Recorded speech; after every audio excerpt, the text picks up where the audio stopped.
All right, good evening, everybody. I hope you're all doing well. We are slowly growing every single night, getting additional students that are sitting in and watching, and so we're doing very well. I think we're up to about 30 already. So we've got a lot of people from all over. So we've got a lot, though, to cover this evening. We're going to be covering Chapter 6, dealing with representing more than one party in a transaction. Okay, so in the previous lectures, you probably recall, we talked about seller representation, buyer representation. So tonight, we're actually going to be talking about the representing of multiple parties. Okay, so the very first thing that we're going to be dealing with this evening is we're going to be dealing with basically our outline here. As you can see, there is plenty on our outline tonight. So we're going to talk about the path from dual agency to intermediary. We're going to talk about representation of more than one party in a transaction. We're going to talk about intermediary brokerage. We'll also talk about specialized intermediary applications, intentional versus unintentional dual representation, and we're actually not got anything else for tonight. So actually, it's pretty short compared to Friday night's lecture. Of course, on Friday is always going to be the longest of the longest. So, but tonight we're only going to go through these. But again, a lot of information and material we want to talk about. So, the path to intermediary brokerage, of course, is the common law dual agency. And also the statutory dual agency that was enacted in September of 1993. Again, it was removed from TRAILA in 1996. And we also had the intermediary brokerage that was created in January of 1996. Now, there is no common law dual agency that is allowed pursuant to September 5th. Now, before I go into moving forward, I want to explain the differences in what this means. Okay. So, as we talked in previous lectures, we've talked about, for example, Miss Davenport, she decides that she wants to represent Aiden. Okay. If Aiden is selling his home, Miss Davenport is representing the seller. Okay.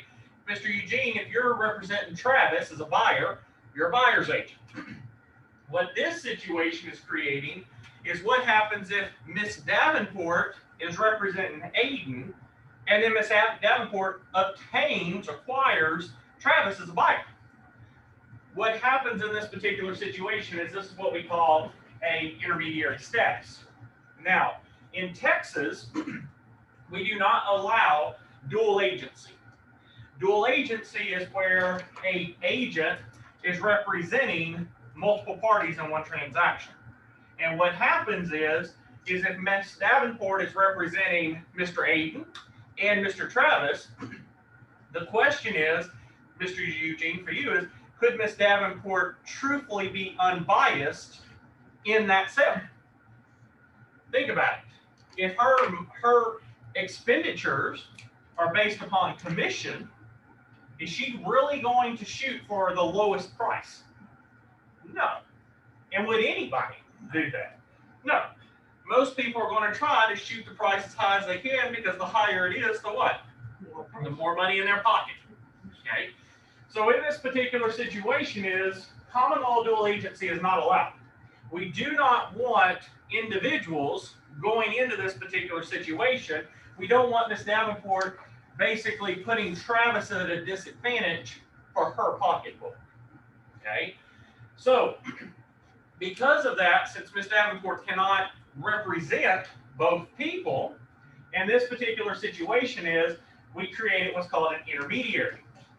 So a real estate agent cannot represent, quote unquote, giving advice to both sides. But they did create this intermediary brokerage where it does this. And this is where it's going to get very tricky on the exam. So you're going to have to follow along with me. When you deal with this, say Miss Davenport has talked to Aiden, okay? Aiden ends up, he is selling his property. Travis is a buyer. If Miss Davenport is a broker, she can either do one of two things. Miss Davenport, you have two things you can do. Number one, say that Mr. Eugene and Mr. Grossman work for you. They're your real estate agents and you're the broker. Miss Davenport can, first option, she can say, Mr. Eugene, I'm appointing you to Aiden, and Mr. Travis, you're going to be appointed to Mr. Grossman. Okay? Now, both of you, agents, are going to represent the interest of those individuals. I, Miss Davenport, am going to supervise both of you to make sure there's a Chinese wall where there is no confidential sharing of information. Okay? So, that is one method, Miss Davenport, that you can do. And in that method, Miss Davenport is able to, by doing that, Mr. Travis can get advice and Mr. Aiden, you can get advice because she's appointed an agent to you. Okay? The other option is Miss Davenport, if you don't have agents and you are by yourself, you can represent Mr. Aiden and Mr. Travis, but what happens is this is really what you are, and I don't have any paper up here with me. Let me see that real quick. Okay, so what you could do is this. You could go over and say, okay, Mr. Travis, what do you want to offer to Mr. Aiden? Well, Ms. Davenport, what do you think I should offer? I can't disclose that, Mr. Travis, because I have to be basically neutral here. So, Travis, you just tell me what you want to offer, and I'll ship it over to Aiden. So, you can't give him any advice, but you can draft up the contract. After you finish drafting the contract, you give it to Aiden and say, here, Aiden, here is the contract that I just received from Travis. Aiden goes over and he says, well, Miss Davenport, what do you think about this offer? And you have to say, I can't give you any advice because then I would be breaching my duty to Travis. So really what you become, if you're a one broker, is you're just a glorified paper pusher, meaning that you end up, you take an offer from the buyer, give it to the seller. I can't give you any information, seller. Take it back, give it here, and you just basically are back and forth, just handing paper. That's what you are. Okay. Now, is that beneficial? Travis, do you think that that's beneficial by any means? Being a broker that's just giving paper back and forth. I mean, at that point, you might as well do what, Travis? Just let the buyer talk to the seller and just call it a day. Okay. But again, it is that methodology that is dealing with intermediary brokerage. That's why it's not recommended that a real estate broker, being just by themselves, even deal with intermediary status. It's worthless. Okay. Now, what Miss Davenport you could do, and this is where it gets very tedious in regards to agency. Miss Davenport, you could have a listing contract with Aiden, list his property, and tell Travis, you're just a customer. I don't represent you. You ain't getting any advice. You're doing it all on your own. My duty is to Aiden. Now, Travis, I'll draft up the contract and all what you want to say, but you're not getting any advice. So in that particular situation, she could do it that way and not have to worry about dual agencies. Okay? But a lot of times, like in my office, I go ahead, we actually have dealt with this a couple of times. I think I've done this with a few of my agents, where I'll end up, buyer calls the office, they want to see Mr. Grossman's listing. I say, okay, let me actually get you with Travis. Let me call Travis and have Travis go show you the listing. Why do you think, Aiden, that I would not want Stephan to show his own listings? What could happen? He could enter in unintentionally. He could into an agency agreement. That's correct. His actions, if he, say Miss Davenport, that you called our office. Miss Linda answered the phone, and you went over, you talked to Miss Linda, and said, I want to see 123 listing by Stephan Grossman. Okay. Miss Linda says, sure, let me send you to Mr. Grossman. And Mr. Grossman gets the lead. Okay. Mr. Grossman goes out, shows you the property, and he's just being friendly. He's talking to you. Well, how much have you gotten pre-approved for? And how much have you this? And blah, blah, blah, blah, blah. And tell me what you want to do with it. And you spill the beans to him. in regards to, oh, well, I'm approved for 400,000. You know, I know your listing's 400,000. So, but I'm really only going to spend about or offer 350. What's the problem here? Huh? No. What did she just do? She just dumped everything to Stefan, who represents who? The seller. Okay. So, Stefan, if I'm the seller and you just showed my listing to Miss Davenport, and she spills the beans to you that she's approved to pay 400, and then you find all this out and she wants to give 350, can you keep that secret from me? No, I have to tell it all to my seller. He has to tell me everything that she said. So if she comes in and she spills the beans to Stefan, and I end up finding out the information, guess what happens? When she submits an offer to me for 350, what am I going to do? Turn it down. Heck, no, she got the money. Turn that down. Turn it down, Stefan. And then he's going to go back to Miss Davenport, say, Miss Davenport, he turned it down, he countered it list price. So then she goes up 10,000 more, counter again, and I'm just going to keep countering her until when? You get what Until I get what I want. There's a problem there. Okay? So the key thing is that it's never advisable to be showing the own listing. Because what can happen is that, and this is where the big issue, like Aiden said, if Stefan failed to disclose to Miss Davenport that he represents my interest, say he's in a rush, okay? My agents know that in our life, in our business up here, it's crazy. Our office gets crazy. Today alone, I probably got a crap ton of leads, okay? In that situation, what you got to understand is sometimes Stefan may be running out of the office to go show Miss Davenport that listing, and he's running out there. He gets to the listing, he forgot his IAVS form, and he gets out there, hey, Miss Davenport, come on in, okay, let's look at the property, okay, what do you think? Okay, you can accept, okay, thank you, all right, I'll see you later, I gotta get to my next listing. Well, what happened? Did you disclose anything to her about who you represent? Did you give her the documentation or anything? No. No. And what happens in that situation, Aiden? Could there be that what you just said a second ago? If he didn't disclose who he's representing, what did you say earlier? What kind of agency could have been created if Stefan was in a rush and didn't disclose? That's called an implied agency. It's an implied agency, because now Miss Davenport thinks who's representing her, Miss Linda? Stefan. But who's he actually representing?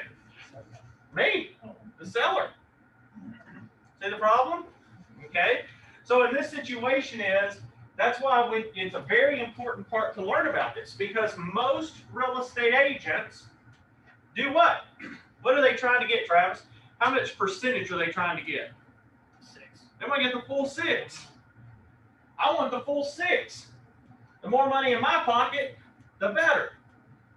But what they don't understand is if Miss Davenport finds out after the fact that I knew everything that she told Stefan, what now happens?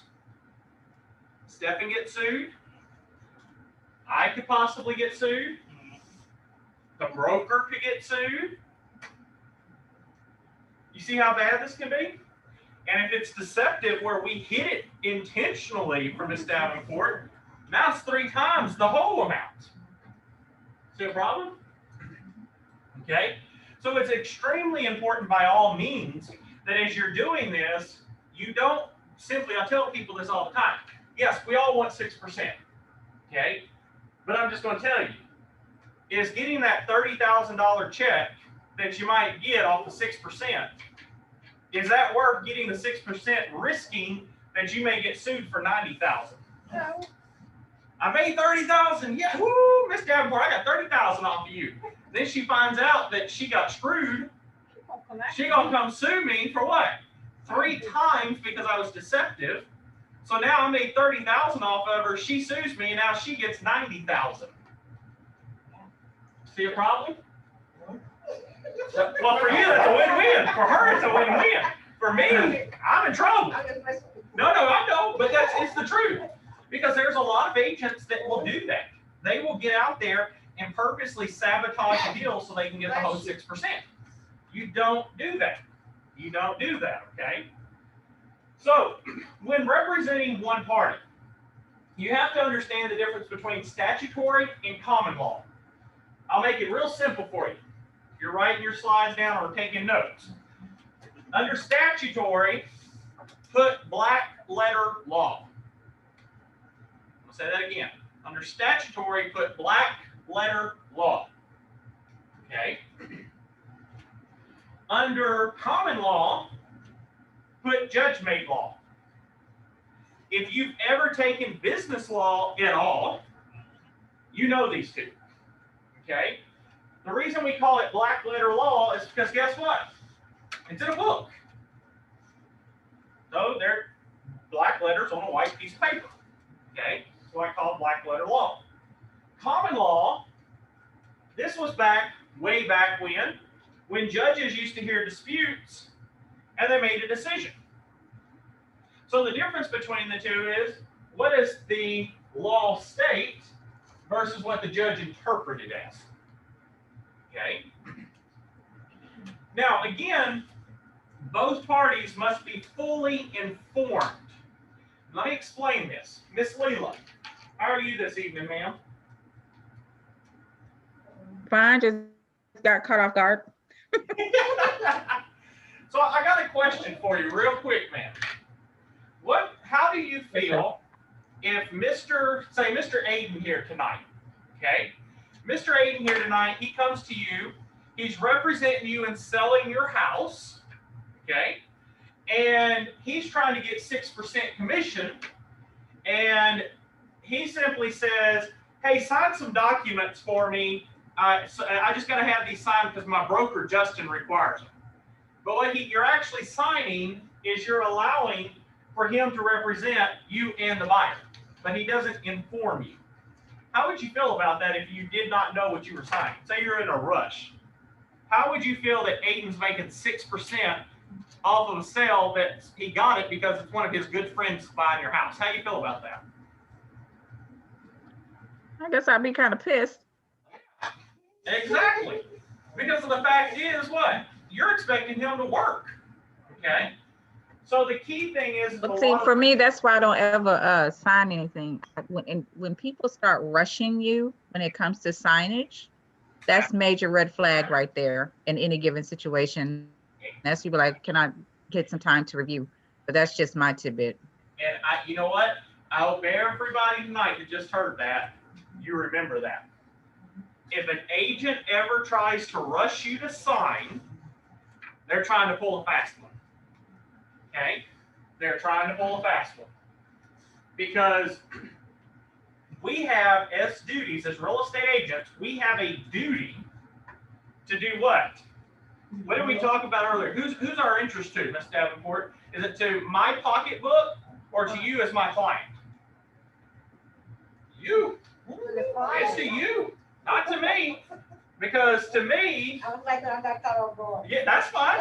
In that situation is, Miss Linda, Yes. you're my office manager here. Oh. What would you do if you found out that Mr. Grossman up here was trying to take advantage of Miss Davenport so he could get his 6%?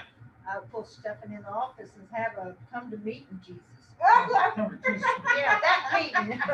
Well, you might come to my meeting. Jesus, get over here. I don't ever want to have that conversation, so. You know what if Aiden's taking advantage of Miss Leela?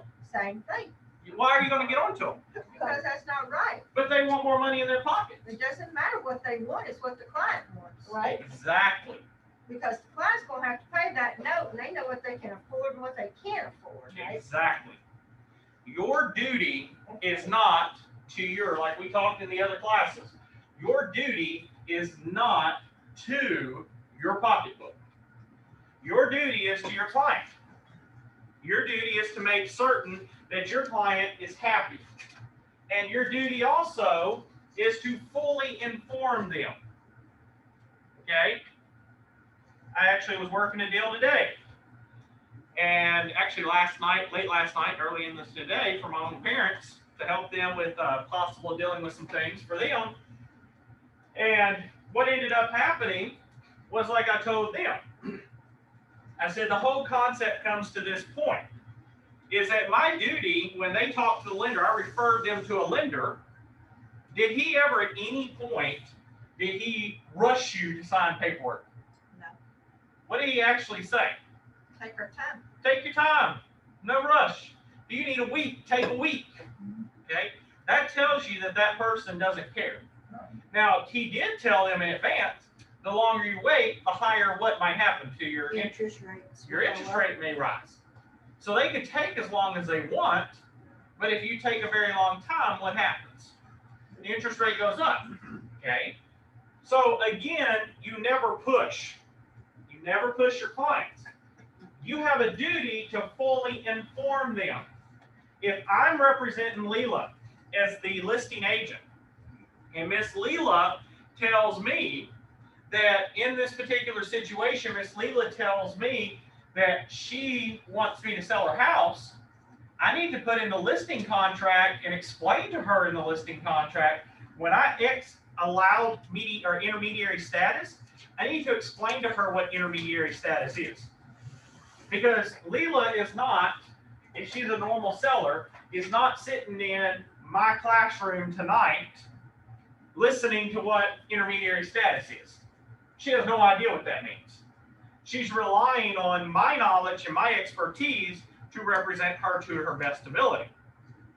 That's what she thinks. But if I can get a buyer, if I happen to know Travis, and I'm like, oh man, Travis buys a lot of properties, investment properties. You know, I got Travis in my back pocket, but I'm not going to tell Leela that at all. I'm going to keep that to myself. So I get her to hurry up and sign the paperwork, and I don't explain it. And then Leela signs the paperwork. And right afterwards, I walk out the door, I call Travis, and I say, hey man, I got you a perfect house you need to buy. What's the problem here? I did not inform Leela, nor did I inform Travis. And then I slide in some paperwork so that they can both sign, and now I get a bigger check. And then when we go to closing, Miss Leela does what? She sees 6%, a big old check to me, and I sold her house in 15, 20 days. She's going to be furious. She's going to be furious. And you can hit him if you need to, Miss Leela. Thank you, Miss Linda. You're welcome. But the whole thing comes down to it is that you have a duty to inform. My last one that I did an intermediary, I brought my two parties together and I let them be introduced to each other. Let them see each other. Okay? Simply because of the fact is they need to see who each other is and who's being represented and all. Okay? We have to make certain by all means that you're doing this for the benefit of your client, not your pocketbook. Okay? Very key. Also, the reason that when you're representing two parties, they're going to have two positions. A seller's going to have a different position because what is the seller expecting? Hey, what do they want? The lowest price? The seller will sell their house at the lowest price, right? No, What do they want to sell it for? highest. Why highest? They want the most money. Yeah, because anybody in common sense wants the highest, right? Yeah. But the buyer, they want to buy it the highest, right? No, correct. No? No. What do they want? They want to pay the least possible. They want to pay the least possible. So so you're telling me that Miss Linda, if she's selling her house and Mr. Travis is buying her house, you mean Mr. Travis wants to pay the least amount and Miss Linda wants the highest amount? Right. So if we put you in the middle, then that'll flip, right? That's how it works? Just because you're there, your presence? I wish. No, what happens? What actually happens, Travis, if we put a real estate now involved, an agent involved in that transaction? What happens? They want more. They think they can get less to buy the house, and the sellers think they can get more to. Exactly. So it throws everything into a bigger mess. Okay?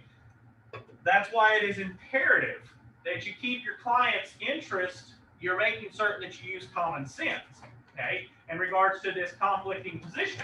Because each one's going to have different deals. That's why if in this situation, Miss Linda, you're selling your house, and I'm the broker and Aiden works for me, I'm not going to put Aiden by himself solely in that transaction, even if he has 50 years of experience. Because the fact of the matter is what? There's still two conflicting issues. Okay? There still is. That's why I must take Miss Davenport, let Miss Davenport represent you, Miss Linda, and Mr. Aiden, you represent Travis. And then I do my duty as a broker to keep you two apart and not discuss things. Okay? Now, with common law dual agency, look what this says, Mr. Eugene. What's that word say right there? Implied. What's that mean? It's wrote down? You walk over and you tell them? Implied. Not telling. It's your actions. Oh, actually. Your actions create dual agency. So, like I said earlier, Mr. Grossman representing me as the seller, he's my listing agent. Miss Davenport walks out and she comes over to the property to see my property, and Stefan does not disclose to Miss Davenport that he works for me. Miss Davenport assumes through his actions that she is now represented by him. He has created a common law dual agency because of his actions. Okay? Again, they're undisclosed and non-consensual is what it often is. Did I give you permission, Travis, to represent Mr. Davenport? I mean, I'm sorry, Mr. Grossman. I'm sorry, Mr. You did Grossman. not give me permission. Did I give you permission to represent Miss Davenport when you're selling my house? No. And did you get her permission to you represent me in the sale? No. No. So what just happened? Through his actions, implied agency created through undisclosed non-consensual agreement. Therefore, he has a common law dual agency. Problematic. Why you have to end up, you gotta make certain that you are doing what? You're disclosing the information to your client. Okay? You have a duty to disclose your information to your client. Okay? That's why one of the rules in my office, now not all brokerages run like mine, but in my office, I don't normally like to have an agent that's the list agent show the same property. Because of the thing is that buyers get ecstatic, and while they get ecstatic, what do? Talk about it all. And they blab it all. Even if you walk up, and I walk to Miss Linda, and I say to Miss Linda that, here, Miss Linda, here's the deal. I represent Aiden. She's still going to get so ecstatic about the house. What's she going to do, Aiden? Oh, Eugene, guess what? I can buy this house, and we can do this. And remember, Jake said we got approved for this, and blah, blah, blah, blah, blah, and da, da, da, da. And next thing, guess what happens? She spilt the beans. Now I come to Aiden, and I say, hey, Aiden, guess what? This is what she told me. And deny the offer. She got the money. You got to be very careful with this, okay? You have to be very, very careful. Again, pursuant to September 1st, 2005, intermediary now prevails over common law in Texas, okay? So most of the time, you don't really see the common law dual agency. They deal with intermediary status, okay? Now, the key thing about this, though, is there are oftentimes very volatile issues. Very volatile issues. When there are going to be issues that occur that could possibly create an issue, the plaintiff is normally going to win. Because of the fact is, like we came back here, if I'm selling my property with Stefan, and Stefan goes and talks to Miss Davenport, and I find out all of this information, we are now basically put in a better advantage because we know her cards. Think of it this way. When two football teams play against each other, imagine if this actually happened. Mr. Garrett, you here tonight with me, sir?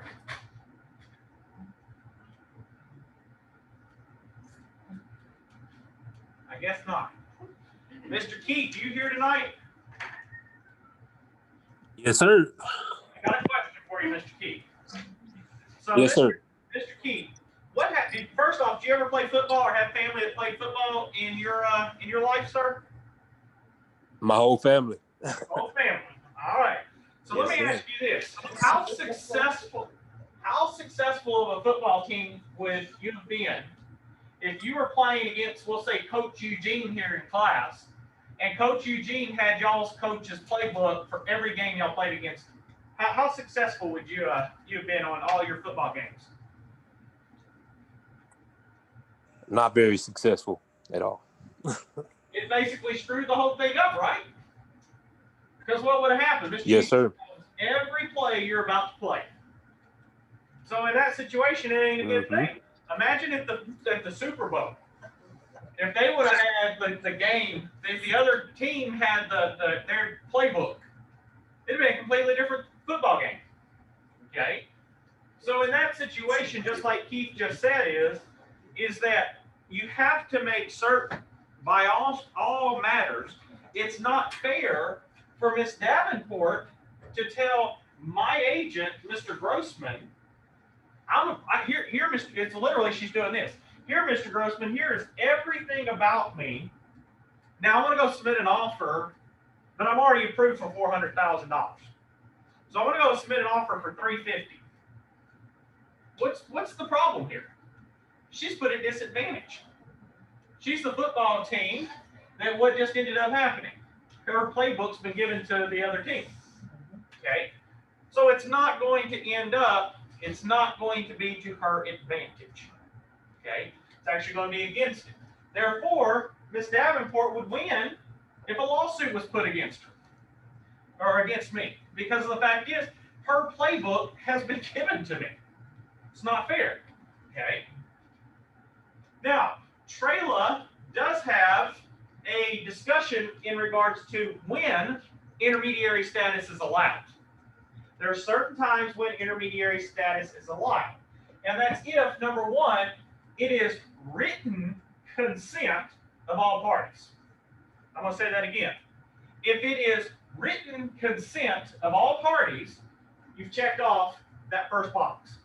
And now let me explain something. Like Miss Leela said, it has to be informed as well. So I can't come over here, Mr. Eugene. I can't walk over, hand you a form, okay, Mr. Eugene, and say, sign that form real quick. I got to go, Mr. Eugene. I got 5 seconds. Hurry up, sign that for me. Thanks, sir. Appreciate that. Okay, I got to go. I'll see you later. What's the problem? Did you truly, honestly understand what you just signed? Are you truly having consent? No, I don't have consent. Why? Because of the situation is there is no consent of the parties because you were rushed. You don't know what you signed. Okay? So number one, just because it's in writing, they have to understand it. They have to know it. Okay? So number one, written consent. Number two, written consent that actually states the source of compensation. If Miss Leela is involved in this situation, I need to explain to Miss Leela, okay, Miss Leela, I'm bringing Mr. Eugene to your cell, but I want you to understand that you signed a listing contract with me for 6%. Since I am bringing Mr. Eugene and I'm also representing you, I'm entitled to the full 6% sale. Because of that, Miss Leela would now understand why, and now if both of these are checked, we're good. Okay?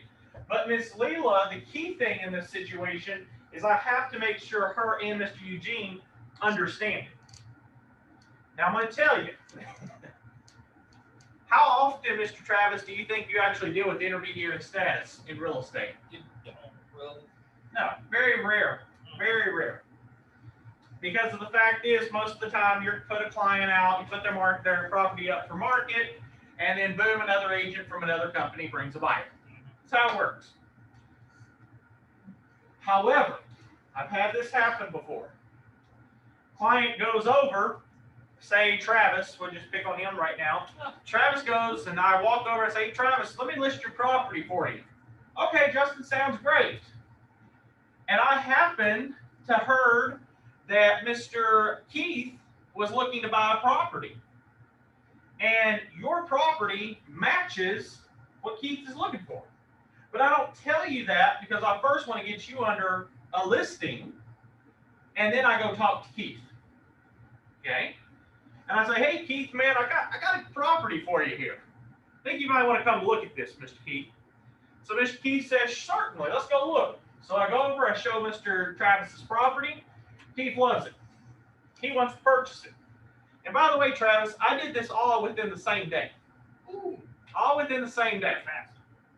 So I signed that morning with Travis, I get his property under contract, and I immediately bring Keith in.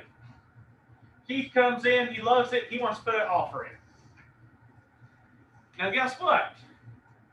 When I go sit down to Mr. Travis after Keith says I'm ready to put a contract in, and by the way, me and Keith already drafted up the contract and everything, and I come to sit down with Mr. Travis to discuss it, so I walk over here and I say, hey, Mr. Travis, here is the contract for your property.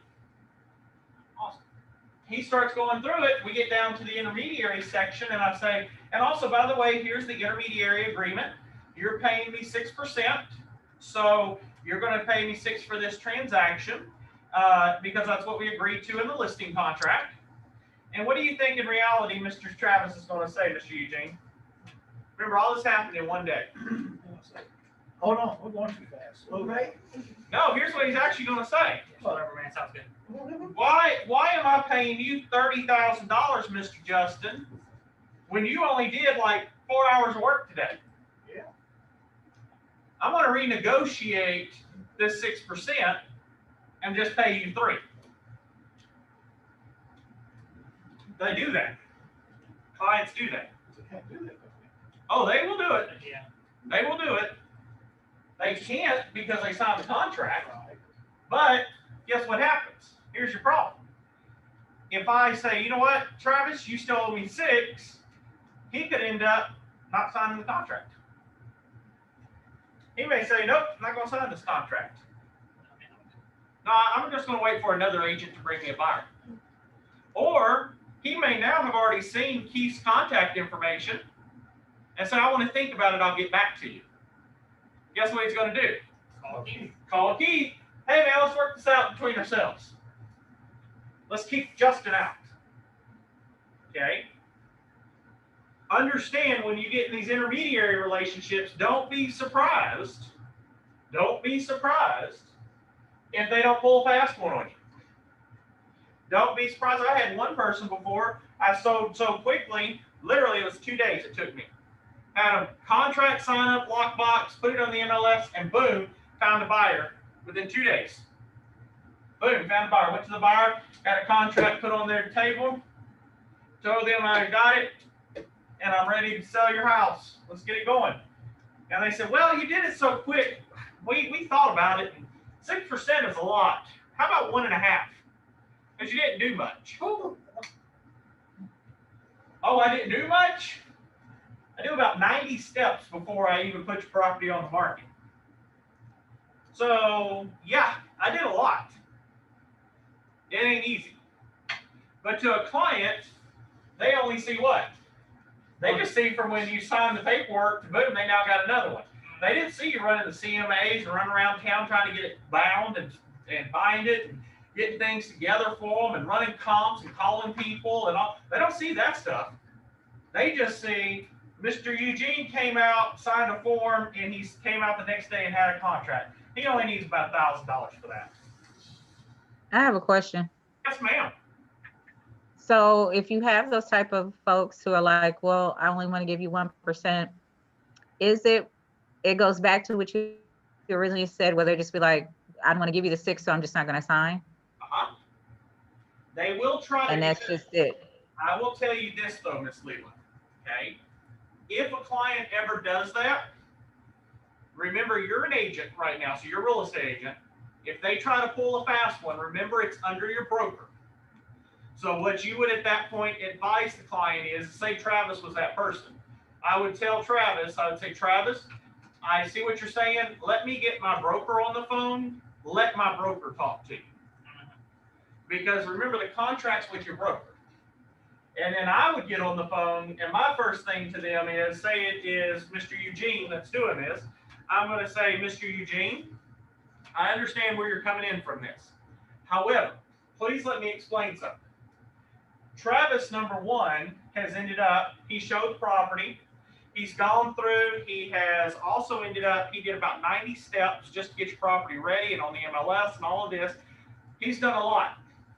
At 1.5%, by the time Travis ends up closing on this transaction, he's got to pay a split with me. He's got to pay his taxes at around 35%. He's also got to pay for any signage, business cards, or marketing materials that he's done. So by the time he's done, he might be making $700. Might. At 1.5%. We did what you wanted.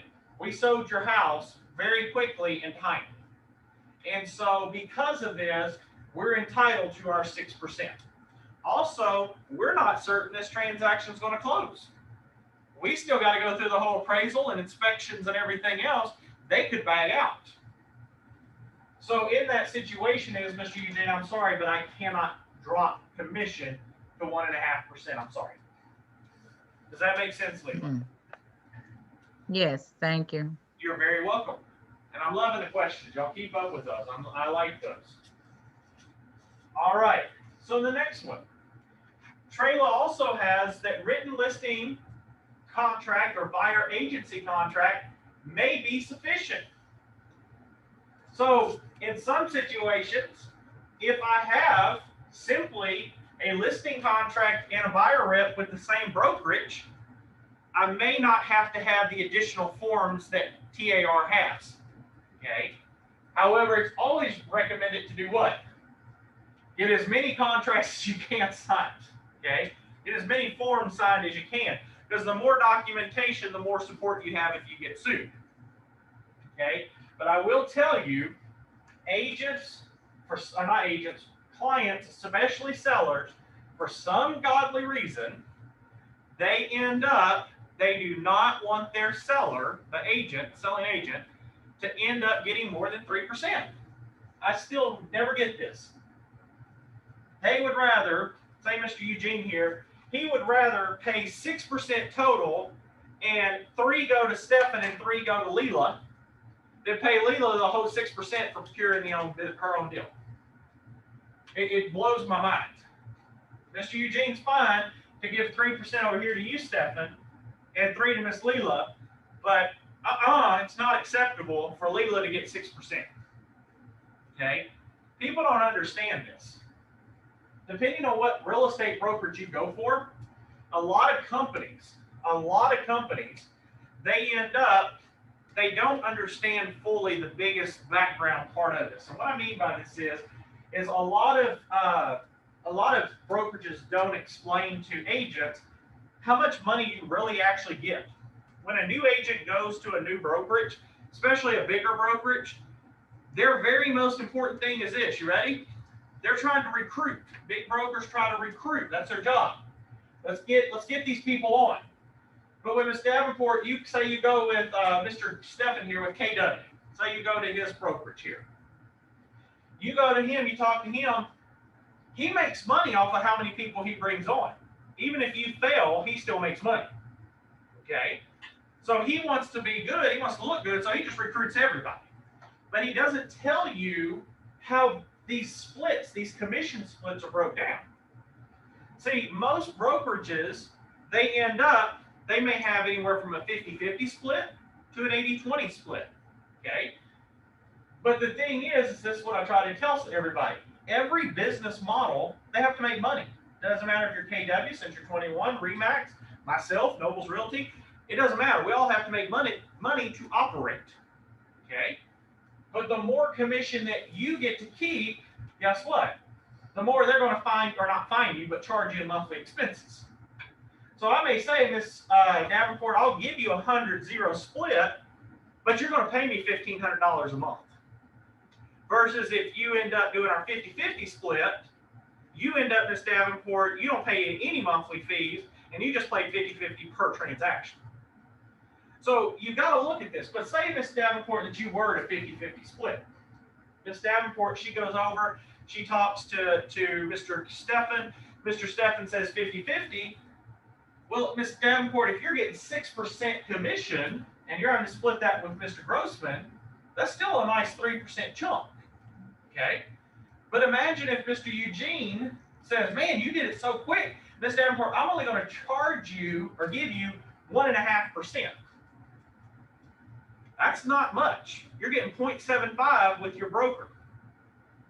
Then you got to split that or take that 0.75 and she's got to go pay the government. And then if you did any marketing or any expenses out of your own pocket, you get to take that out. So that's why I tell people all the time is you want to have an experienced person that's with you so that they can sit down and they can break this down to you, to the client. Because if I walk to Mr. Eugene and write all this down, and I say, Mr. Eugene, if we do what you just said, Miss Davenport is at a loss of $500, why would she even want to take the transaction at that point? Versus at 6%, Miss Davenport may be making, $15,000, but now she's got to take cuts and splits and all this other. So now Miss Davenport's around like $4,000. See, a lot of people when they get in real estate, they just think that, they make 6% or 3%, and that just all goes in their pocket. No, there's splits. Broker gets their cut. If you're in a franchise, a lot of people don't understand that. You get in a franchise, your broker gets their cut, the franchise gets their cut. If you're on a team, the team gets their cut. I've had one agent that I spoke to that I wanted to come on with my firm, and I'm very selective on that, very selective on who I bring. But I was talking to this lady, and she told me, she said she works for this big firm in Houston, big name firm, but she told me, she said after all the splits are occurring, if it's a $10,000 commission, she walks away about $1,500, and then she has to take out all of the marketing and taxes and everything else. So by the time it's done, she may make $900, $800. So in those situations commission is very key. It's very key. And that's why a lot of people at a bigger firm, they try to do this intermediary because 6% gives them a little bit more money. Versus Travis, who's with my firm, in this situation, Travis, he can take a lower cut because he's not having to split with a team member and a franchise member and all these other things. He's getting the 80 split. He's cutting with his broker. He splits that. Okay. So in those situations you got to kind of look at these, but there are the reasons why we use intermediary. Another one, Trek Rule 1101.560. It's associated license holder acting as an intermediary. A broker may appoint licensees to communicate with and carry out instructions of their assigned party. What I said earlier, I can appoint an agent to a client. I've done that before. Okay. The written consent is required from both parties, and all parties must be notified in writing. And the appointed licensees can give opinions and advice to their assigned party. Okay? So by all means in these situations, we have to make certain that as we're going through these, we have to watch how these are broken down. Okay? Very important. Now, the broker acting in an intermediary position or capability may not. And this comes back, so this first one here, 560, right here, correct, 560, is talking about me having multiple people with me. So like myself, I have 25 agents that are underneath me. I'm able to appoint people out. Does that make sense? But if I was by myself, then I would fall under this, where I'm acting as an intermediary, but I may not disclose the buyer's negotiating position to the seller. I may not disclose the seller's negotiating position to the buyer, disclose any confidentiality, treat all parties honestly, and I cannot violate trade law.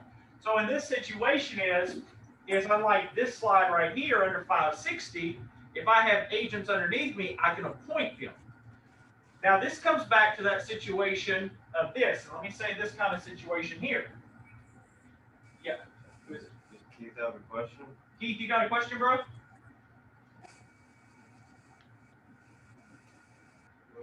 Oh, no question. Okay. Sorry. Good, you're good.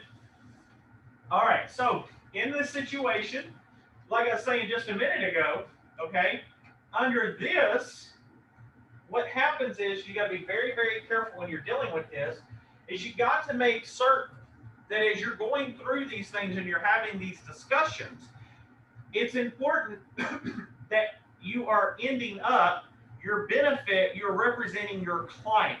You're not representing yourself, and you're not trying to keep all the money to yourself. This kind of comes back to what I was trying to say just a minute ago. When you are looking for a broker, because I've seen this happen before, guys and gals, okay?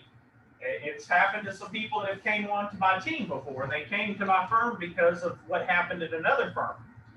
But what happens in this particular situation is you want to have a broker that is non-competing. You don't want to have a broker that competes, okay? And what I mean by that is, Mr. Eugene, we're going to say that you work for me, okay? And Ms. Davenport, you work for me too. Okay, you are my agents. I end up, if I'm a competing broker, I may list Stefan's property. Say Stefan's property is $3 million. I list Stefan's property for $3 million. Now, if I'm listing your property, Stefan, how much commission am I got on the line right now? 3 or 6? I have 6 because I'm listing it. Okay, so if I bring the buyer, I get 6%. Okay, so Mr. Eugene and Ms. Davenport, y'all go out and y'all are trying to market, and y'all spend y'all's own money to try to drum up some lead to come buy Stefan's property. And so, Mr. Eugene, you run into Travis. And you show Travis, and Travis is like, man, I love that house. I want to buy that house. Okay? So you draft up a contract, and you send it to me. And I get your contract.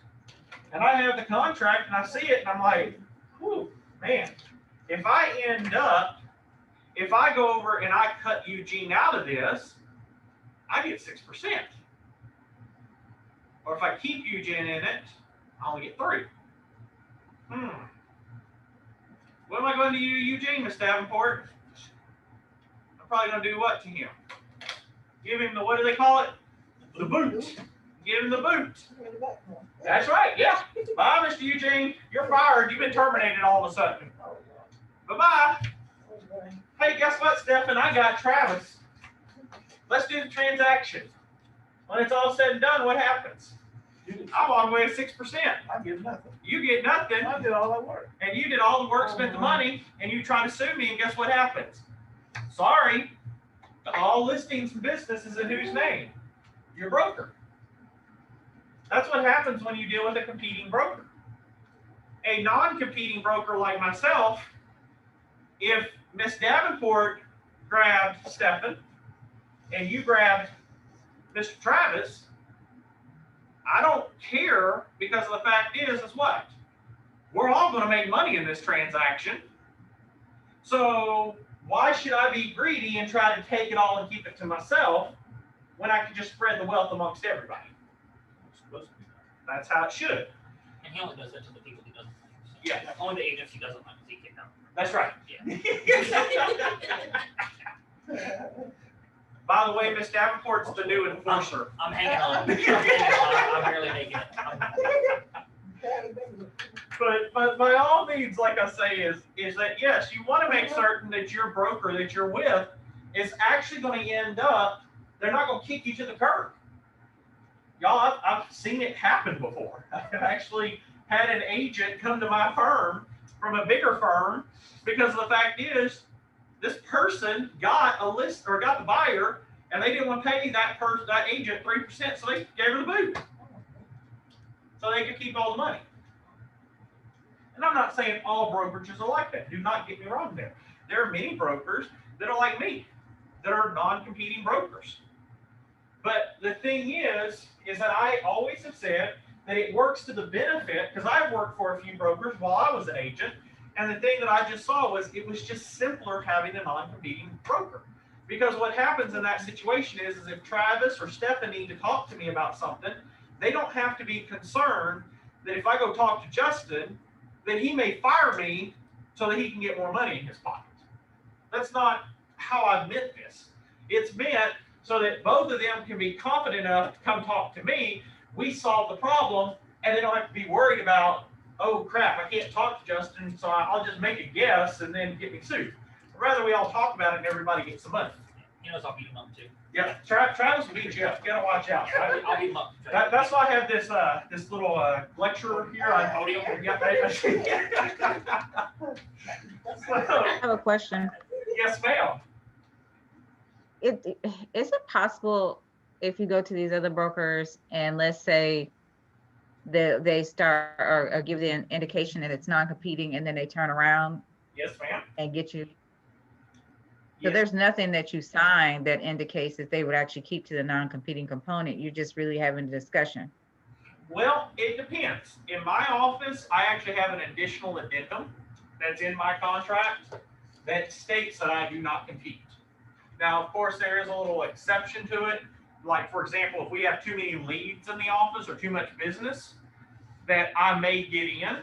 But I normally, if I'm going to compete, I will not compete in the same transaction, if that makes sense. So Okay. what happens in mine, now again, this is just me, but in my contract, like say I have 20 agents or well, I have 25 agents. Say every one of those agents has 10 people they're working with, okay? Well, then you don't need to do anything. Well, You're good. yeah, I mean, I'd be good if You're that's good. going on, right? But if every one of them had 10 deals and I still have 10 more leads that are out there, I may jump in and show those other 10 people. But what I'll do is, as they say, Miss Leela, that you finished up 2 clients in 2 weeks, then at that point, I would come in and say, hey, Leela, I have 2 clients I'm working with. I'm going to appoint them to you, and you finish them out for me.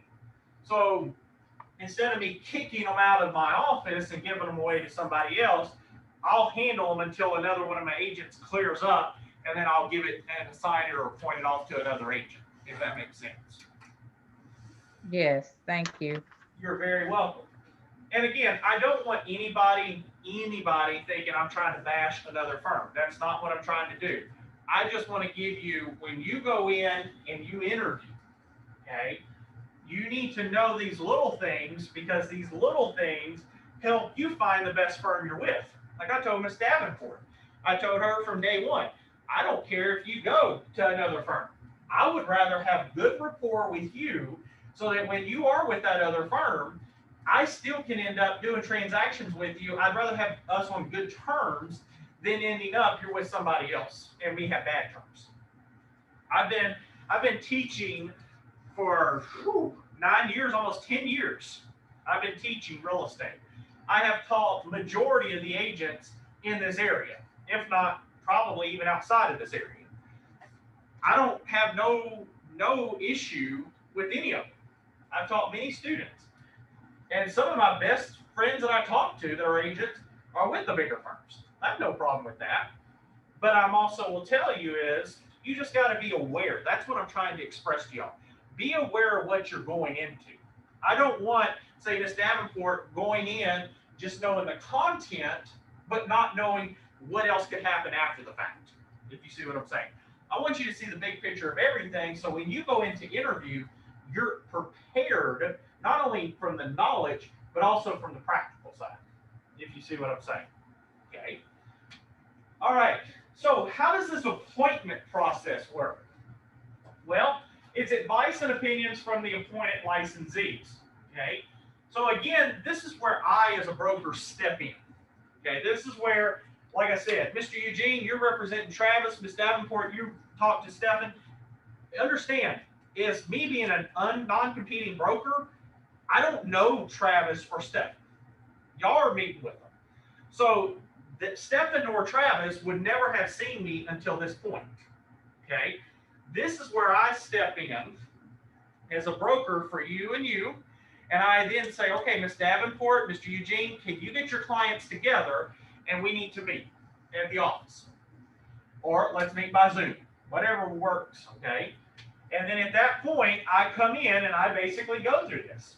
I'm going to say, Mr. Grossman, It is in my understanding that you want to list your property, and you've been working with Ms. Davenport. Is that correct? Yes. Mr. Travis, it's under my understanding that you've been working with my agent, Mr. Eugene. Is this correct? Yes. Okay. Now, it is also my understanding, Mr. Eugene and Ms. Davenport, that your client, Mr. Eugene, wants to put an offer in on Ms. Davenport's listing. Is this correct? Okay. All right. So, Mr. Grossman, is it fine with you that you continue to work with Ms. Davenport? Yes. Travis, are you good with continuing to work with Mr. Eugene? Yes. Okay. Since both of you have been aware of this, my firm is going to represent both of you. Since my firm is representing both of you, we would be entitled to 6%, Ms. Davenport, or Mr. Grossman, because of the fact is, Ms. Davenport signed with you, she has representation to you, and you said you would pay 6%. Now, because of this, Mr. Eugene and Ms. Davenport, I have to build a Chinese wall between y'all, and Ms. Davenport, you cannot tell Mr. Eugene anything, and Mr. Eugene, you cannot tell Ms. Davenport anything. Do you understand me here? As long as everybody understands that, then we will continue with this transaction. Both of you will continue to be appointed to this person unless I deem otherwise, and it will continue until closing. Okay? So I have just appointed who and when, how long it's going to be, written notification. Y'all would have to have everything signed before we left, and to be appointed, there has to be written consent to act as an intermediary, and the appointments have to be made. That's why there has to be 2 associates. That's the agents. Okay? I can never do this as a broker. I can never say, Mr. Eugene, I'm representing Stephan as a broker, and you're representing Travis. Why is that? Why, Mr. Eugene, can you not go up against me and I can't go up against you? He's an extension. He's an extension of me. He is an arm. That's what I always tell people. When you talk about agents, imagine a human body, and every agent is an arm off of me. Okay? So, Mr. Eugene, if you are representing, if I'm going up against you, that's like me taking a knife and cutting my own arm off. Not beneficial. So you have to have at least 2 associates and a broker for there to be the appointment process. So if a broker only has 1 agent, can they ever do intermediary? No. No. What would have to end up happening is if Eugene were my only person, and it was Travis and Mr. Grossman, one of them would have to be a customer. Okay? One of them would have to be a customer. Now this is the intermediary form. That's what the form looks like. Okay? This form basically states who the seller and landlord is going to be, the prospect, the broker's firm, the address of the property, the date, who the broker's going to appoint, sign-in date at the bottom. Does that make sense? This is the form that you have to have everybody sign. Okay? The key point in this situation is it lets the parties know who they are going to talk to. So, Mr. Stephan, because you're the owner, you're going to talk to Ms. Davenport. Mr. Travis, you're the prospect, you're going to talk to Mr. Eugene. Mr. Travis, you are never allowed to talk to Ms. Davenport, and Mr. Stephan, you're never allowed to talk to Mr. Eugene, period. This is the first and only time y'all will talk. Okay? Other than that, Ms. Davenport will be your sole contact, and Mr. Eugene will be your sole contact, period. Okay? So this kind of shows you that nice little chart. When you're representing only the seller, not the buyer, if you notice the line, the solid line from broker to seller client, look at that line. It's nice and what? It's solid. While with the other line from broker to buyer, it's dashes. Because this buyer is a what? Customer. A customer. So if they're a customer, do you owe them opinions, advice, and things to that nature? No. Okay? So the only person I owe responsibility to is the seller. Okay? Now, as you see here at the bottom, who has more preferential advice and treatment out of the seller and the buyer? The seller. Why? Because who's in their background? Who's in their corner? The broker. I'm in their corner. Because the fact is, I have a representation. So this would be that situation where I have one associate or I'm by myself. This is what I would use, okay? Now, if I'm an intermediary, now what's happened here? The lines turned what? Solid. They're both on both sides, they're solid. So I'm the broker in the middle, solid line here, solid line here. Now here's the question. If I'm going to stay in this situation, do you see any appointments? No, who's the only person involved in this? Just me. So I can be an intermediary broker, but Ms. Davenport, I want to ask you this question. Since there's no agents involved and it's just myself, and you're the seller, and Mr. Grossman's the buyer, can I give you any advice? Can I give him any advice? What am I basically? A glorified what? Paper pusher. Because what happens is I take whatever you tell me and I give it to you, and whatever you tell me, I just basically say I can't help you, and I just go back and forth. How'd you like that? Go to a lawyer. You go hire an attorney. Judge or attorney, can you give me advice? No, can't tell you nothing. I know you're on charge for capital punishment, but I can't help you. I know you're about to be killed, but I can't help you. How'd you like that? No, not by any means. So in this situation, there's no opinions to anybody. Zippo, nada. Okay? There's a problem with that.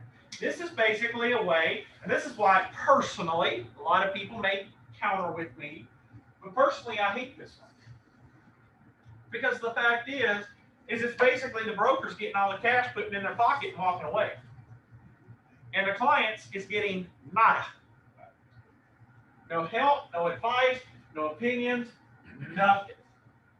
So they might as well just cut off the broker altogether and just go on the transaction themselves. The only difference is they're just paying for me to put my name on some documents. It's 6%.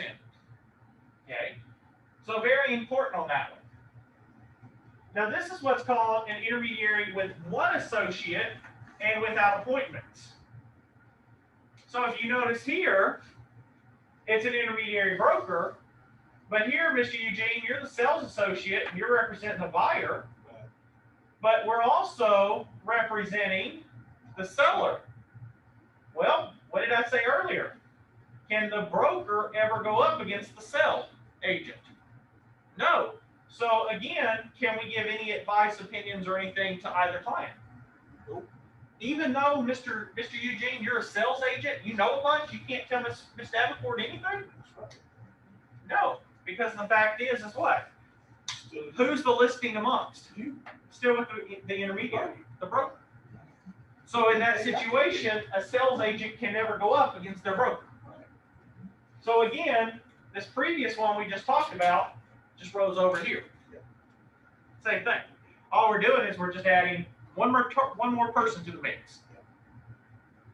So again, this is still, instead of it just going from me being in the middle of, okay, Ms. Davenport gave me some paper, now I'll give it to Stephan. Now we just done this. Ms. Davenport gives it to you, you give it to me, I give it to Stephan, and back around. We just add more people for no reason. That's pretty efficient, right, Travis? Oh, yeah. The more people, the better. The more people, the better, right? The less chance for a problem, the more people ask. Yeah. That's how it works at the DMV, right? The more people, the more efficient they run, right? Yeah, right. Any governmental office, right? They just run so perfectly, right? Oh, God. Listen, that's where we've been failing, Travis. We need more people. Man. That's more hands in the pot. That's right. The more people, the more money you got to spend now. Okay? Now, Mr. Eugene, I got a question from here for you. What happens in this particular situation? Now, this is a little different. It's going to trick you here. Yeah. Now we have two associates. But what's happening there? A lot of people make this mistake on the test. They say, well, on this one and this one, you can't give advice. So you can't give advice here, can't give advice here. But wait a minute, we added another associate, and Mr. Noble said that if there's another associate, now we can give advice. Why can't you give advice? Still under the immediate broker, still in your What's this part right here? appointments. Have I appointed No. these two? No. If you appointed This is like Miss Davenport just happened to run into Stephen, and Mr. Eugene, you happen to run into Travis, and y'all just happen to be talking. We don't have appointments, we don't have contracts. It still comes to me. So in this situation, we're still in the same because we don't have appointments. Don't let that trick you on the test. They will get you there. Because there is not appointments, doesn't matter. Okay? Now, you got look at this. So you come back here, you see this, now you jump over here. Now I have appointed an associate. I have appointed Miss Davenport to Stephen. And I have appointed Mr. Eugene to Travis. Now, Mr. Eugene, can you give Travis opinion? Oh, yeah. Mr. Steph or Miss Davenport, can you give Stephen opinions? Yes. Because what's happened? We're appointed. Y'all are appointed in this situation. You look back up here, y'all just are talking. Here, you've actually ended up, you have been appointed by your broker. So your broker is no longer the intermediary. You've now had an appointed process. So I have appointed Ms. Davenport to Mr. Grossman. Mr. Eugene, you've been appointed to Mr. Stahl. And me, that's why they still put me in the middle. I am that Chinese wall between y'all. Because I got to make certain that Ms. Davenport isn't trying to call you and asking you, Mr. Eugene, how much is Travis approved for? And Mr. Eugene, I got to make certain that you're not talking to Ms. Davenport saying, how much will Stephen sell for? What's his lowest figure? Can't do that.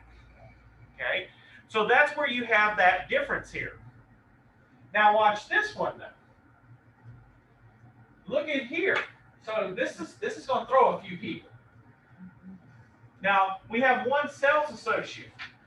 Back here, I had one sales associate. But look at the difference here. This sales associate was only working with who? One person. Okay? You come back over here, now we got this situation. This comes back to when we first started at the very beginning. Mr. Grossman is ending up, so here we go. Mr. Grossman's representing me. Y'all remember, Mr. Grossman was representing me, I'm the seller. And Miss Davenport wanted to come see the property. Miss Davenport talks to Stephen, and Stephen gets Miss Davenport to sign a buyer rep when he's already had me sign a rep. Well, what's happened? My associate is working with the seller and the buyer. And because of that, Stephen cannot give any advice, and he's now locked me into where I can't give any advice. So in this situation, not a good thing. This is where as a broker, it can be concerning, very concerning. Because now I got to come in here and figure this stuff out. Okay? So when you have two clients, you have to owe them both a duty of opinion. Remember we talked about that in the seller and the buyer part. We have to owe them both knowledge. Now, Mr. Grossman, because he did what he did, you've locked me into a contract. And so in that particular situation, guess what Mr. Grossman has now done? He's now he's locked me into a contract, and I can't do nothing. So my clients are up the creek without a paddle. Okay? So what's the status of what's called an appointed brokers? An intermediary is basically an agent. It's where they different duties for a single agent. Okay, there are different requirements for single agents. There's also a limited form of representation, and there's also certain fiduciary duties. However, a broker may not opt out of any duties. When you have a client, when Mr. Grossman has signed myself and Ms. Davenport as clients, the broker cannot just simply opt out of fiduciary duties. Wouldn't that be nice, Travis? Imagine this. You go to court and you're about to go on death row, and your attorney goes up there and he's about to lose the case, and he goes, "Oh, not it. I'm not it. Time out. I'm not it." Let's go. Right? Wouldn't that be nice? No, you can't do that. Or if you're about to get sued, oh, time out. I gotta quit. Gotta get out of here, right? No, you can't do that. What's replacement? Yeah, you can't do that. Sorry. You gotta, you're stuck, okay? A lot of people think that brokers can simply just get out of it. They can't. Once you're signed with the client, you're with the client, okay? Some of the concerns that are often related to intermediary practice, of course, the most important one is, what are the ethical and legal problems? If it's not done correctly, you can end up getting yourself in a lot of trouble, and the brokerage in trouble. A lot of people, unfortunately, guys and gals, I want to tell you, don't understand agencies. One of the number one part of the exam that people fail is this class. They get their license, they get out there, they start practicing, and they start just signing anybody up. Sign, try to get all 6%, because you got to understand something. Like Mr. Eugene said, the more hands in the pot, that means the more money you got to get, so you get something. And if you're a new agent, you just got your real estate license, and you're out there and you're joining a big firm, a franchise firm, yeah, there's going to be a lot of people, hands in the pot. Because of the fact is, the broker wants the money, the team lead, God forbid if you're on two teams, okay? The franchise wants some money, the government wants some money, and most of these firms also don't pay for your business cards or your riders or your signs. They don't pay for those things. So in those situations is, you spend a lot of money, so you've got to end up getting an intermediary status. You got to keep it together. But the problem with this situation is when you're dealing with these particular areas, what happens? What's the bad thing about it? Well, let's think about this. Let's use common sense here. Is that if you end up in that particular situation, you're having to get out there and you're having to get as much money as you can, are you always going to play by the rules? No, you're not. Okay? So the advice and opinions may be a problem. That may be a problem. Okay? Are appointees equally qualified? Think about this. Let's use it this way. Miss Leela, she gets her real estate license. Miss Davenport, you've been doing real estate for 20 years. Okay? Miss Leela just got her real estate license. She signed up with the big name firm. Okay? She gets out there, she's with the big name firm, she just got her license. She just went to, say, a college, because colleges are always more expensive. She goes to a college, she spent $5,000 to get her real estate license. Okay? She then joins the local association. It's another $2,000. Then she's working for a big firm, so she's got to end up spending another $250 a month, and she's got to pay her dues with the MLS and everything. She's got to spend a lot of money. A lot of money. Now, Miss Davenport, you've been in this for 20 years. You probably have a nice chunk of change set to the side because you've been in this for a long time. Okay? So, Miss Davenport, you have a listing. And you have this listing for $400,000. Mr. Eugene, Miss Leela comes up to you. She works for the same firm that Miss Davenport does. She comes up to you, Mr. Eugene. She says, you want to see this house? And you're like, certainly, I'm going to go see this home. So you go out there, she shows you the home. She finds out that you're approved for the exact $400,000 that Miss Davenport's listing for. You tell Miss Leela, I want to offer $350. Okay? Do you think Miss Leela is really going to negotiate on your behalf to get her down to $350? Why do you say that? Why do you say no? She wants to get $400,000. She needs to get that $400,000 so she can get that commission. That's right. Because if she gets you to $350, what's going to happen? She's gonna make less. she makes less and she's got to pay her franchise and her broker and her team lead and all these other people. She needs it as high as possible. That's right. So is Miss Leela truly equally qualified with Miss Davenport? No, she's not. So again, you've got to look at these situations that's another situation. Also, is there training? Has Miss Leela truly been trained enough So, to understand this? But see, the problem is a lot of times they're not. They're not involved in this because the fact is they're watching the money. Because Miss Leela needs that money to pay off her debt. If you see what I'm saying. Okay. So again, very key issues there. Now, of course, there's also this standard or specialized intermediary. They have things like exchanges, syndications, commercial leasing agents. These are all different areas that you can work in real estate. Now, I will tell you, a lot of students ask me this every semester. Do I have to get a separate real estate license to sell commercial real estate? Nope, you don't. Your real estate license allows you to do commercial and residential. Okay, so you can do everything. It's real estate related.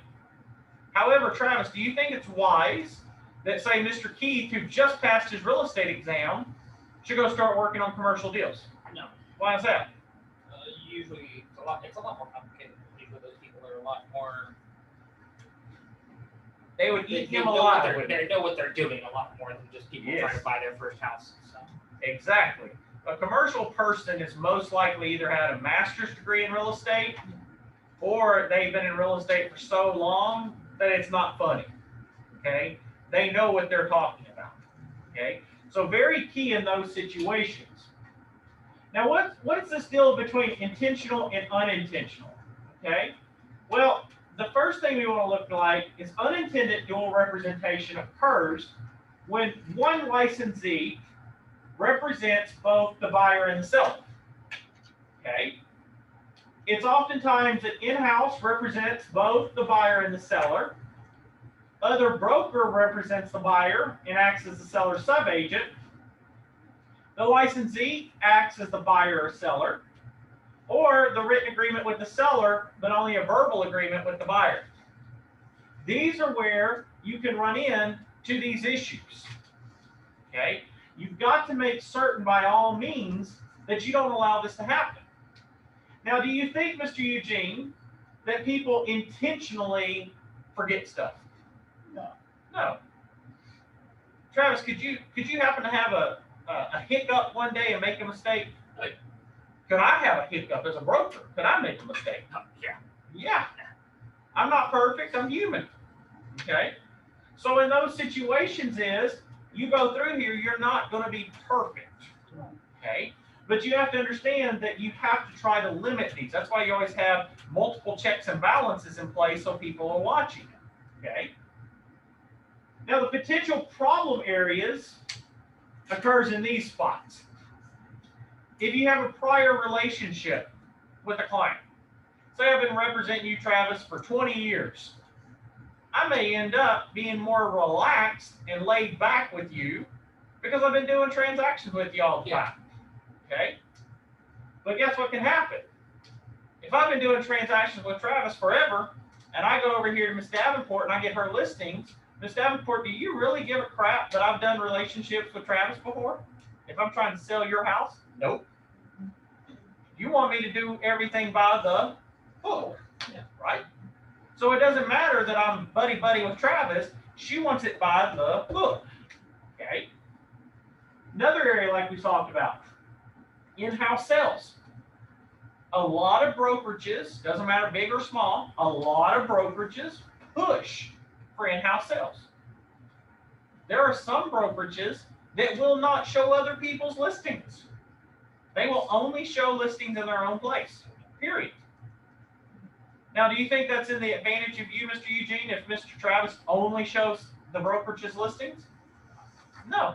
See, a lot of people think that they don't see this, and I've seen this happen before many times, not just once or twice, but many, many times. There are brokerages they will call to get more information on a listing. Say that you call Mr. Grossman up here and he's with a large firm, okay? You call Mr. Grossman and you happen to see Miss Davenport's listing and she's with another large firm, okay? You call Mr. Grossman to get more information because when you're looking online, it just sent you to Stephan instead of Mr. Grossman, instead of Miss Davenport. And you go over here and you call Stephan and Stephan says, oh yeah, that house I think it's about to go under contract. However, Mr. Eugene, we've got a lot of in-house listings that we can show you. Are you truly getting represented fairly? No, because what's happening? What happens if Stephan only has, say there's 5,000 listings. Stephan only has 500. Are you truly being represented fairly? No, I'm just looking 4,500. You're missing the other 4,500. And he's going to push you to what? To sell in-house so that they can keep the money amongst themselves. Good job, Okay. Steph. I'm telling you, Stephan's on a roll up here. He's on top. Yeah, I'd be set with 500. He'd be retiring. He'd be retiring. Game over. Hey, it's 500 with your best one. Now, again, your in-house sales, you got to be very, very careful with. Okay, you just got to be careful. I'm not saying, don't get me wrong, do not, all the information I'm giving you, like I said, I'm trying to be practical and I'm also trying to tell you real life. But I'm not saying that Miss Davenport should not go out and try to market her own listing. You have a fiduciary duty to do that. Okay, but I'm saying if you're going to do this, be careful how you do it. That's what I'm saying. If you could get 500 listings, Miss Davenport, and sell all 500 yourself, girl, you need to come work for me forever, okay? Because we will all be set financially. So, but I mean, again, it's not against the law. You just need to play it by the book, okay? Cooperating or other brokerages. You got to be careful with this because there also is issues if you are showing other houses with other brokerages. There could be issues with that too. Broker as the principal. This is that big part right here where I was talking about you need to be aware that your broker is not competing. Because if your broker is the principal of a transaction or their spouse, parent, or child, there could be problems. Because the broker, it being the principal, is ultimately over the agents. There's a huge issue. That's why you don't want your broker being a competing broker, okay? Because if I get a listing, say Ms. Davenport, I'm listing your house, and Travis brings Mr. Eugene to me, guess what? Mr. Eugene, you can't get any recommendation whatsoever or advice because the fact is Travis is coming into me. So if I was crooked, what would be the best thing for me to do in this situation? Bye, Travis. Eugene, you're now a customer, and we're going to represent Miss Davenport. Okay, you got to be very careful with those. Adopting a buyer. Adopting a buyer. Stephan, you know about adopting a buyer. You're doing great right now, right? Don't ever adopt a buyer. Don't ever adopt a buyer. Okay, buyers, you have to do it all. Yes, that's why they use the word adopting. Okay, be very careful. Okay. Also, when dealing with non-agencies, okay, you don't want to deal with that. We don't want to waste our time on open listings or stuff like that. It's just not part of your time. You don't have time to chase that, okay? So, our key points for this evening. Remember, the dual agent role is not authorized. The broker must agree to act as the intermediary if the broker agrees to represent a buyer or tenant and a seller or landlord. So, this means, key word there, broker must agree. Just because Ms. Davenport met Mr. Grossman and Mr. Eugene, you met Mr. Travis, and Ms. Davenport, Mr. Eugene, you're under my license, does not automatically mean that I agree to represent them. I may not agree to represent them at all. I may simply say we're going to leave it where we're just going to be a paper pusher. That's it. Okay. I have to agree to allow that. Okay. In-house sales are permitted if the buyer is a customer. Let's say that again. In-house sales are permitted if a buyer is a customer. What's the problem with that? Travis, if Mr. Eugene walked in the door today and he wants to see your listing, okay? Can Mr. Eugene get any advice from anybody in the firm? If it's an in-house sale? He's a what? He's a customer. Yeah. So if he's a customer, can he get any advice? No. So Mr. Eugene, are you really getting your interest looked after? No. No. You wrote me. Do you think agents know the difference? Most agents know the difference between this. Nope. Most real estate agents, they simply go through these little fast track trainings and they get their license, and you ask them, what's the difference between a client and a customer? What are you talking about? Everybody's a client. They're not clients. I had one agent I spoke to a while back. I said, do you know the difference between a client and a customer? They're like, well, a customer goes to Walmart and a client's who we represent. And I was like, how did you get your license? Is that what they say? Oh yeah, that's exactly what they told me. There are some people that are out here that don't know the difference. And then they go represent their client, supposedly quote unquote client, and then breach contracts and have an undual agency. Okay? Again, intermediary fiduciary duties do differ. Gotta look at it. That's why you gotta have, that's one thing I'm gonna tell you. Again, I want to give you this information because it's very important. When you are interviewing for a position, anywhere, you need to make certain that you look at this not from so much of, say, Mr. Davenport, that you were coming to work for me. Okay? Ms. Davenport, you come to work for me. Don't come into the interview as I need to see what, or like a hiring interview. Don't come in like a normal job. Like I'm looking to do this. No. This is the difference. In real estate, you need to be asking, Mr. Nobles, what can you do for me? Not so much what can you do for me, but what can I do for you? Okay? Because I'm your broker. So what am I going to give you?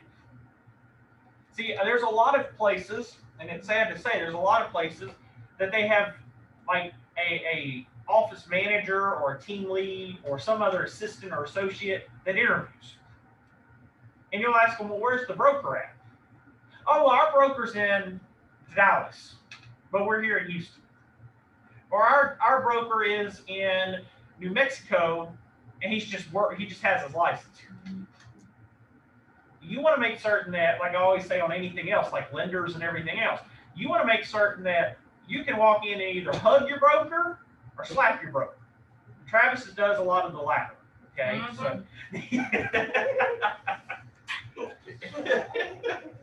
so, but again, you got to make certain that you have these situations. Okay. Now, you also need to introduce the possibilities of intermediary as soon as possible. As soon as possible. The intermediaries offer reduced services, of course, to all members. It actually is not beneficial. Okay. Oftentimes, in my personal book, I try to discourage intermediary as much as possible. Okay. But again, depending on where you work, it's different. Everybody's different. Intermediaries may be best for in-house. Sometimes in-house transactions, they can be the best. But again, you got to watch these points.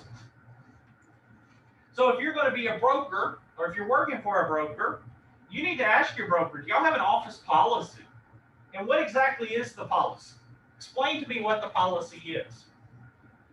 The policy needs to be in writing and not just verbal. Again, strong training programs are critical. And those trainings need to be by the broker or somebody that's been in the business a very long time. Every broker out here will promise you that you'll get leads, you'll get trainings, you'll get all of this. But very few, I'm probably the only one in this area that's actually teaching classes and teaching my agents at 7 o'clock at night. Okay? Most brokers, they simply just sit in their office, come in a couple hours a day, and they gone. You don't even have their phone number. Okay? You got to make certain that there are trainings that are actually somebody that knows what they're doing. Okay? You need to discuss with the sellers the net effect of the various types of offers. You need to explain to them how to do net sheets. You need to show how this works out. So I'm going to start off here with, is Garrett on tonight, Mr. Stephan? Garrett, can you hear me?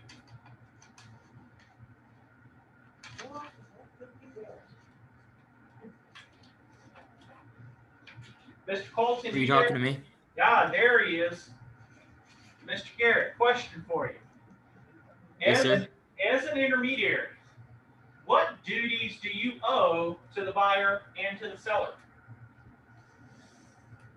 To not favor one, like not try to get one person a better deal than the other.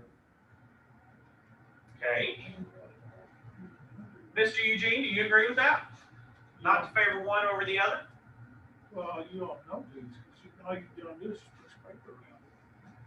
So basically, if you're an intermediary and it's a broker by themselves, yes, you're just going to be ending up, you're basically just pushing papers. That's correct.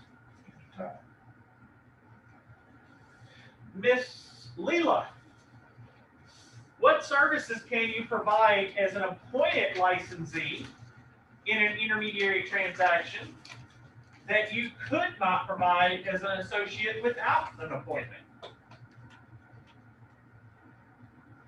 I don't know. What'd you say? Man, it's after 7. Seven. I like it. You have to say, I like that answer. I'm with her on this one, yeah. I don't know. It's a Monday after 7 o'clock, and this guy's just talking. I'm trying to stay awake. I think I can help you out, Miss Leela. I think I got it. Go for it, Mr. Keith. Thank you. I'm gonna try my best, but I think if an appointment hasn't been made, you can't give like your opinions or give any advice about it. Would that be right? Got it, 100%. You saved Miss Leela tonight, Mr. Keith. Congratulations. You sure did, because I'm still reading the question, trying to find the answer. That's exactly right. You cannot, in that situation, you can't give advice if you're not appointed. So if you want to give advice or things of that nature, you can't do that because you're not appointed. So Keith was right on the mark with that one. Let's see here. Question 3. Mr. Eugene, what is an acceptable way for a salesperson to buy a property listed by the firm?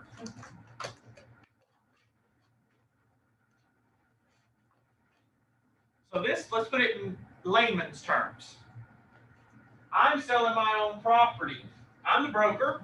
I'm selling my own property, and you want to buy my property from me. What's the best way for you to buy my property? And I'm your boss. that's the customer. I don't know. It would be in your best interest to represent yourself Oh, okay. without being an agent. So you would be a principal practicing by yourself if you're buying it from the broker. Now, if you are happening to Ms. Davenport is selling Mr. Grossman's house, in this situation, you need to end up, there needs to be, number one, you need to notify your broker, and your broker needs to notify Mr. Grossman and explain the situation. Do you see what I'm saying? Because the fact is Ms. Davenport may not fully explain it. So it's in the best interest for me to come into the matter and say, Mr. Grossman, Mr. Eugene, one of my agents, wants to purchase your house. However, I want you to be advised that whatever you have told Ms. Davenport has not been told to Mr. Eugene and will not be told to Mr. Eugene. So in this situation, we can either pull Ms. Davenport out, you represent yourself on your own, Mr. Grossman, or we can leave Ms. Davenport in it, but Mr. Eugene, you may not know anything about what's going on without me being involved. Does that make sense? Okay. Question 4, Mr. Travis. What are several ways in which a dual representation problem can arise in a real estate syndication? Don't let the syndication throw you off. Just think of it as a transaction. What are some issues that a dual representation can arise in real estate? I would say implied is probably the biggest one. Just Accidental. falling into that. Correct. Could maybe just unintentional happen. Yeah. Could Mr. Stephan be in a rush and not fully disclose? Oh yeah. So there are a couple of ways that it can happen where it's not intentional, it just happened out of problem. Okay. Let's see here, Ms. Davenport. Okay, Keith, you there? Keith, are you there? Come to her rescue. Keith, you got another one here.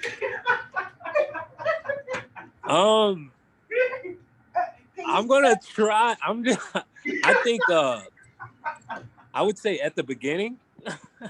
Exactly. He saved you there. Okay, so the first one is, and the question next is, should it be Mr. Keith is the class president. Now let's make sure you got it down. Now, Keith, should it be in writing? Yes, and I know that part. She got it. Yes. Yes, there you go. There you go. I'm loving this tonight. Y'all are good tonight. All right, let's see. Who else we got over here? Let me come see here. Oh, Miss Sheldon. You there, Miss Sheldon? Scared now. Are you first off, are you busy right now? Because I forgot if it was today. Oh no, I've been double tasking and studying for an exam and listening to all the stuff that's been going on tonight. Hey, it sounds like you need Mr. Keith to help you with that exam. Right? The class president could step in at this point, yes.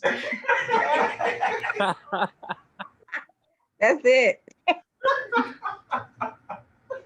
So, real quick, what can an intermediary tell the seller about the buyer's background and the plans for the property? What do you think, Sheldon?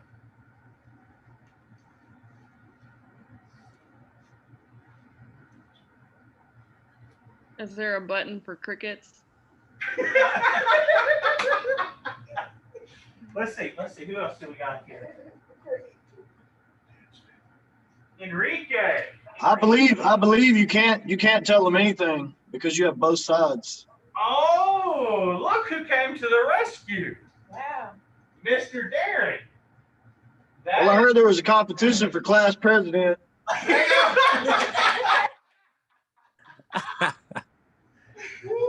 All right, so Mr. Darren, question for you. What about telling the buyer about the seller's need to sell quickly when the buyer asks, why is the seller selling, or will you give me a negotiating advice?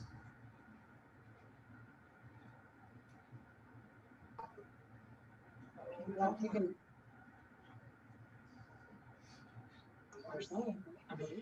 you thinking on this one? Yeah, think about that one. I believe you could tell them why they're selling, but don't give them any negotiating advice. So you're correct. You cannot give them that. And you can tell them they're selling, but you can only, the best way to say it in this situation is that they're selling, or you can say something like they're motivated. They're motivated sellers. If they ask exactly why, say that's confidential information I cannot disclose. But you can tell them that they are motivated, if you see what I'm saying. Yeah, but you can tell them if it's in the disclosure, correct? Correct. Yes, anything in disclosure can be told to the buyer. By all means, you're right on that one. So guess what, guys and gals? We're going to save the last one for Mr. Enrique, because he loves to be the last one to be called on, you know, especially at 7:30 at night. So, Enrique, you ready? No. Being honest. Hey, we have It must definitely be a hard Monday for everybody. Yes, it is.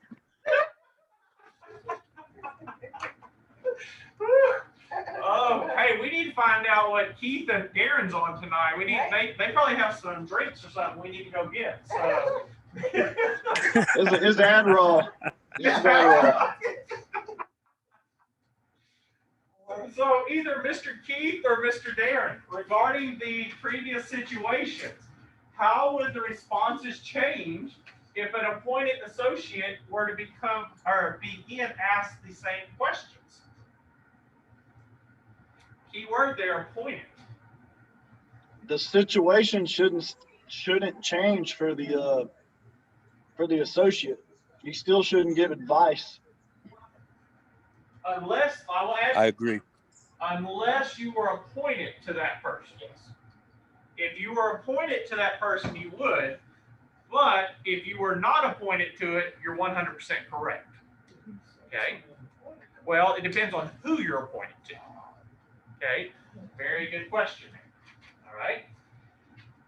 So wasn't the original question about the intermediary, which means you have both sides? Well, yes, you are correct. He was talking about this on this one here, talking about an intermediary. But if you were, say, for example, that I appoint you and I appointed, say, Keith. So, Darren, you were appointed to the buyer and Keith was appointed to the seller. Then in that situation is you would be able to give advice to the buyer and try to find out why the seller's selling. You and Keith just can't talk to each other. Right, but you and Keith cannot talk about confidential. So now, now if Keith ended up, if Keith was told by, say, Miss Davenport, who's selling, that she's selling because she needs to get out of town and da or whatever, but she doesn't want that to be disclosed, Keith cannot tell you that information. He can only tell you what is allowed by Miss Davenport, which comes back to what you just said, Darren. Yes, that would be correct. Does that make sense? So in that situation, the broker would be the intermediary, and we would be the associates, appointed associates, which Correct. then means we can talk to them. Correct. That's our client. That is correct. That is correct. So, y'all are good. Y'all done great tonight, especially 7 discussion questions. That's great. I'm very pleased. Overall, anybody have any questions over the content tonight? I know this can be a tricky one. Any questions? Are we good over there? We're good. Good? Good. All right. Well, it looks like we're fine tonight. Everybody's good. Y'all all did great this evening. So we're going to go ahead and call this a class tonight. We will pick back up